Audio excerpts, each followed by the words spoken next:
It's Tuesday, February 20. This is the news on PBCJ. I'm Simone Absalom. There is tension within the Jamaica Confederation of Trade Unions, the JCTU, following its decision last week to sign a 4-year wage deal with the government. It's being reported that during a meeting Monday afternoon with members of the Confederation, there was a walkout by representatives of the University and Allied Workers Union. The meeting was called to, among other things, discuss the UAWU's concern that the signing of the agreement by the JCTU, of which it is a member, was premature. The union, which has concerns about the agreement, has reportedly indicated that it will temporarily withdraw from the Confederation. Under the agreement, public sector workers will receive a 5% increase in the first year, 2% in year 2, and 4% in year 3, and a 5% increase in the 4th year of the contract. Opposition leader Dr. Peter Phillips says the People's National Party, PNP, intends to take the fight against the National Identifications Registration Act, NIDS, to court. The PNP had indicated that it was contemplating going to court after the law was passed in the absence of the opposition members in the House of Representatives last November. On November 21, the parliamentary opposition did not return to the sitting after a 20-minute break, which extended beyond an hour. The bill was approved in their absence, despite an earlier statement from Prime Minister Andrew Holness that the bill would have been taken at a later date. The government says it will be spending $566 million to construct and improve police stations and other buildings. The project, entitled Construction and Improvement of Police Buildings, is being implemented by the Ministry of National Security and the Jamaica Constabulary Force. As outlined in the 2018-2019 estimates of expenditure, now before the House of Representatives, the money will go towards the construction and expansion of the Caribbean Regional Drug Law Enforcement Training Center, building's second floor, and the acquisition of land and completion of building design for the accommodation facility in Montpelier, St. James. It would also go towards the construction of an autopsy suite in Kingston and the construction of the JCF divisional headquarters in Port Maria, St. Mary, Port Antonio, Portland. The project is being financed from the Consolidated Fund. The Planning Institute of Jamaica, PIOJ, will be embarking on the second phase of a pilot program for climate resilience this fiscal year. The project seeks to improve the quality and use of climate-related data and information for effective planning and action at local and national levels. A sum of $139 million has been provided in the 2018-2019 estimates of expenditure to carry out the project activities for this period. The funds will facilitate the launch of a behavior change program, continuation of public education campaigns including the Voices for Climate Change, completion of data rescue and capacity building in the Meteorology Service of Jamaica, MSJ, and completion of a health sector vulnerability assessment and cost plan. The money will also go towards the completion of community risk profiling. Education Ministry officials and school administrators, inclusive of the Wolmer's Boys School Board Chairman, are set to meet today to discuss the way forward after an alleged threatening voice note was sent to a teacher by a 17-year-old student of the institution. The Education Ministry, through a press release, indicated that it will be assisting the police today with psychological assessment of the student that is alleged to have made the threats of violence and murder in a voice note. Yesterday, on arrival at the institution, the student and his parents were taken for questioning by the detectives from the Counterterrorism and Organized Crime Investigation Branch of the JCF, led by Assistant Commissioner of Police Fitz Bailey. In regional news, Oxfam formally apologized to Haiti yesterday over the prostitution scandal rocking the aid charity, expressing its shame and vowing to do better as it handed over a damning internal report into the allegations.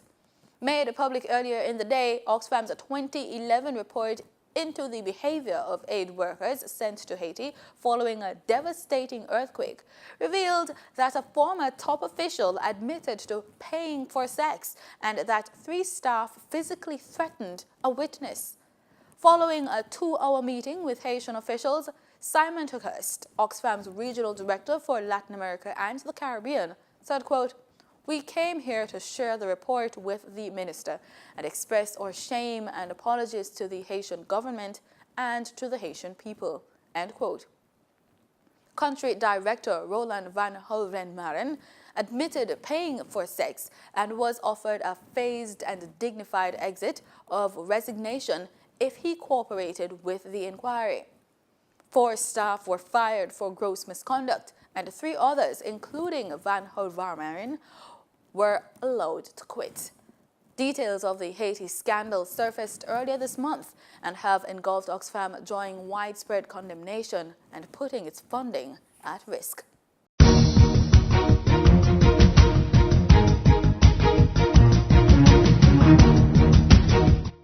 In sports, Omar McLeod and Elaine Thompson will lead a 30-member, 14 males and 16 females, team named by the Jamaica Athletics Administration Association, the JAAAs, for the World Indoor Championships in Birmingham, England. McLeod will be defending his 60-meter hurdles gold medal, won 2 years ago in Portland, Oregon, and will be joined by the likes of Dwayne Richards, Javon Francis, Rasheen McDonald, and Everton Clark. Thompson will eye the women's 60 meters after her bronze medal run in 2016. She will have the likes of Asia Prott, Kimberly Williams, Daniel Thomas Todd, and Genevieve Russell for company on the female team. The team will be led by Technical Director Maurice Wilson, with Fitz Goldman, Danny Horton, Michael Vassell, and Paul Francis completing the coaching staff. Former outstanding athletes Michael Frater and Dion Hemmings McCarthy have been named as managers of the team. The World Indoor Championships will take place at Arena, Birmingham from March 1 to March 4. And that's the news. Do stay with us. The weather report is next.